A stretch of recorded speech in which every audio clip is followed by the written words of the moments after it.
This week, we are going to explore why the most popular game streaming services are missing from Apple's platforms. So let's go ahead together as a people and take it out.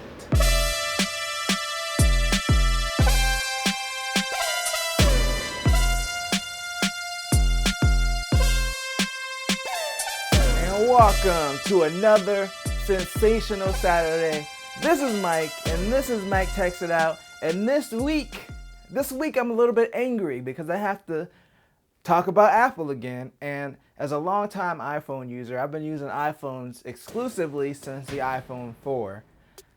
I really hate dogging on Apple, but I feel like sometimes it's necessary because sometimes they just make decisions that don't make any sense, and they refuse to change and update their policies until they get pressure from other companies. And it looks like that's what might be happening right now, and that's why we're not seeing services like Google Stadia, GeForce Now, or the upcoming XCloud service on their platform. So originally I was going to do a story about the Galaxy Unpacked event, but it's already been covered to death at this point, and I'm really waiting for more information about the Z Flip to give my full opinions, which isn't coming until September 1st.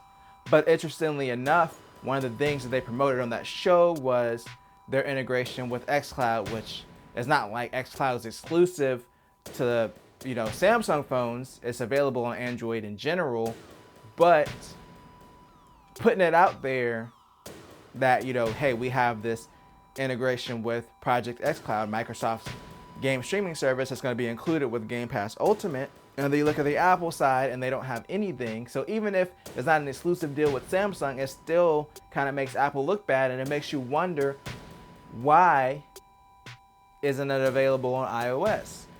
Well, that's come to light recently because Engadget put out an article about it yesterday where they kind of detailed the reason that you aren't seeing like Stadia and GeForce Now and XCloud on iOS. And that's simple. It has to do with the way that Apple regulates games. So before I even hop into the stupidity of this whole thing, I'm going to go ahead and read off Apple's quote on the whole situation. And this was in the Engadget article, which was actually quoted from a different article from Business Insider. So I'm going to put the Business Insider article on the screen so we can have a look at it together as I read this quote. Apple. Our customers enjoy great apps and games from millions of developers, and gaming services can absolutely launch in the App Store as long as they follow the same set of guidelines applicable to all developers, including submitting games individually for review and appearing in charts and search. In addition to the App Store, developers can choose to reach all iPhone and iPad users through the web, through Safari, and other browsers on the App Store. So what is Apple saying here? Basically, the way that gaming apps are regulated right now is you have to submit each individual game, if it's a collection, through Apple so they can independently rate it, and it has to be available as its own individual app in the App Store, which is why we're not seeing these streaming services on the platform. So now, before I jump into my opinion on this, the only service that has rebutted with their own quote so far has been Microsoft. So I'm going to go ahead and go into Microsoft's quote, and then I'm going to get into my opinion on the whole situation, which, as you can probably guess, I'm going to say how stupid it is. So let's go ahead and get into Microsoft's quote. And to preface this, Project XCloud was available like in a very limited beta on iOS to a small number of users, but has since been pulled off. So I just wanted to preface that because it is mentioned in the quote, just in case you were wondering. Microsoft.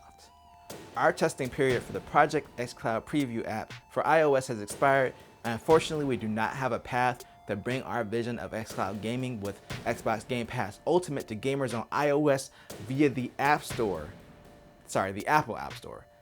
Apple stands alone as the only general purpose platform to deny consumers from cloud gaming and game subscription services like Xbox Game Pass, and it consistently treats gaming apps differently, applying more lenient rules to non-gaming apps even when they include interactive content. All games available in Xbox Game Pass catalog are rated for content by independent industry rating bodies, gosh, these quotes are difficult to read, such as the ESRB and regional equivalents. I'm struggling. Okay. We are committed to finding a path to bring xCloud gaming to Xbox Game Pass to the iOS platform. We believe that the consumer should be at the heart of the gaming experience, and gamers tell us that they want to play, connect, and share anywhere, no matter where they are. We agree. They want that money. All right, that was their quote. Like, we don't care. We trying to make it work, but we want the money. But Apple says no because of the way they do things. So Google and Nvidia haven't commented. Google owns Stadia, Nvidia owns GeForce Now. Microsoft's been the only one so far to step forward with a comment. So basically, the way that they treat gaming apps is kind of preventing them from putting their apps on the App Store. And if you read into Apple's comment, it's like you either comply with our App Store regulations, even though, in my opinion, it really doesn't make sense for a game streaming service, comply with our regulations, or, they can access your service through the browser on any of our devices, either through their browser or through a third-party browser like Chrome. That's pretty much what Apple said. So they seem to be holding steadfast on, like, hey, you're not going to get on the App Store unless you make each individual game available as a separate app, pretty much, so it can be rated individually. Like if you look at, let's say, the Grand Theft Auto collection on the App Store, the collection itself is rated 17+, but each individual game in there has its own rating. So like if we go into Bully is rated 12+, according to Apple's ratings, because they don't go with the ESRB ratings. They have their own independent rating system.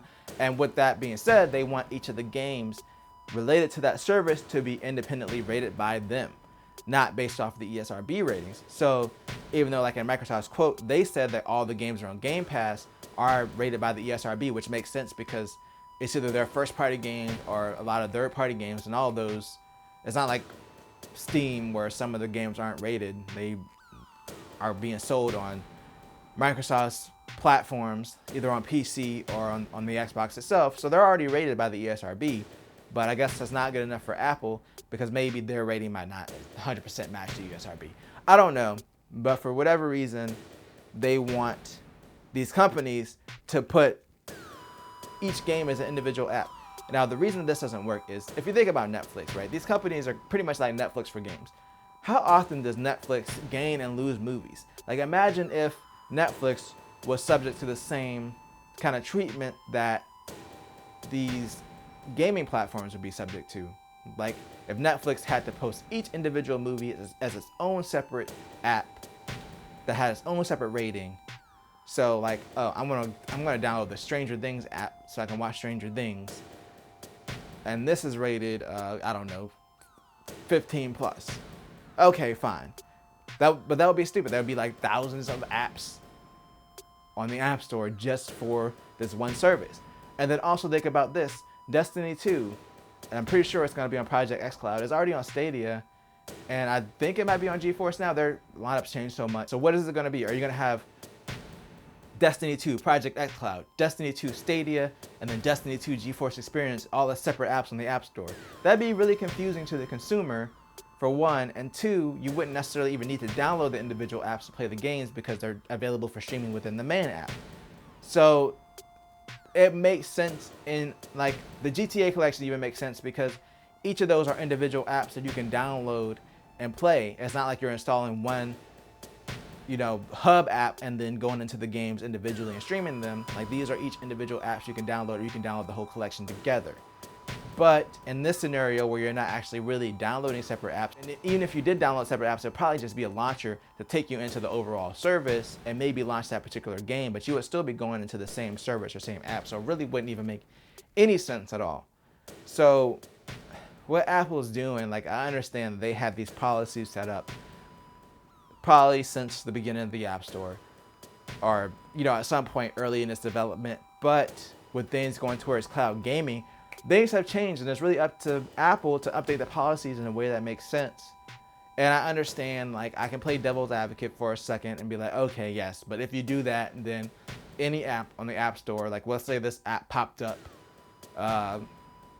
Sean's crazy games and it has a bunch of adult content up there. You can see the boobies, right? Let's say that happened. You can see the boobies, and because each game is not individually rated, kids are going up there and downloading it, and boom, and they're seeing stuff that they shouldn't see.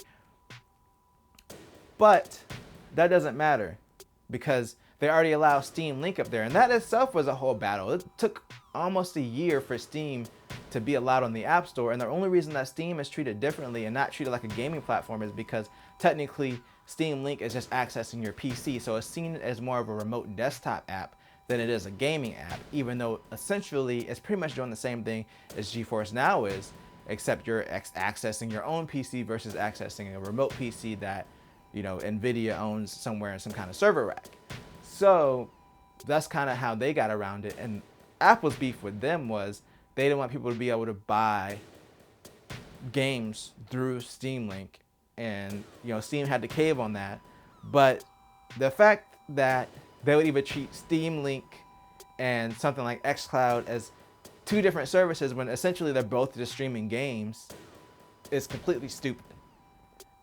And what I was going to say in regards to the adult content is, with Steam Link, there's literally games up there that are adult only that you can buy on Steam. You're just not buying it directly on Apple's platform, but you can definitely buy it on the Steam app, the separate Steam app where you can buy stuff at, and then play it on the Steam Link. You just install it remotely on your computer and then go ahead and play it. So it's really not protecting the gamers any by trying to enforce this.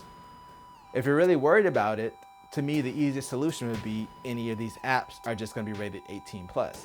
And even if the kids want to go and play games, then it's going to be the parents' decision if they want to allow their kids to download these apps to play those specific games. They might be for kids, but leave it up to the parents.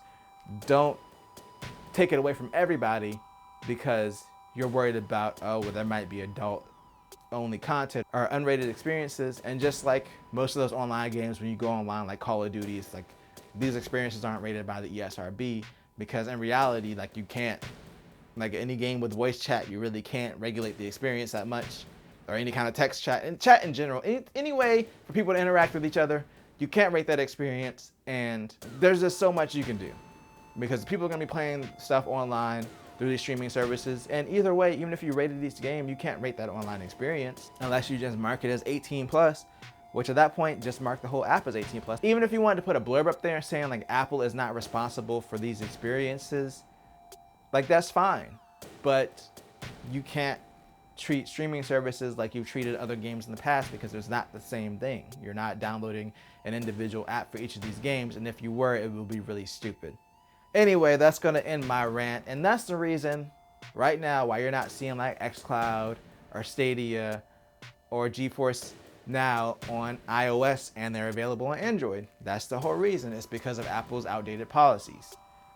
I'd say if this is something that's important to you, it's important to me as someone who, exclusively has an iPhone and would really like to be able to try these experiences. I can't even do a video about it because I don't have any way to access it. Make some noise on Apple's forums, blow them up, basically go and say, hey, we want these experiences on the iOS platform, and that will force them to change. But until they change, I'm still gonna be here, and I'll be back on Tuesday with, I don't even know what I'm doing on Tuesday yet, but stay tuned. And remember, if you enjoyed this video, make sure to tell a friend, tell a coworker, like, share, and subscribe, and always do at least 2 things at the same time. Peace. Period for Project XCloud Preview app, Microsoft. Our testing period for the Project XCloud Preview app. Why can't I say that sentence right? Come on.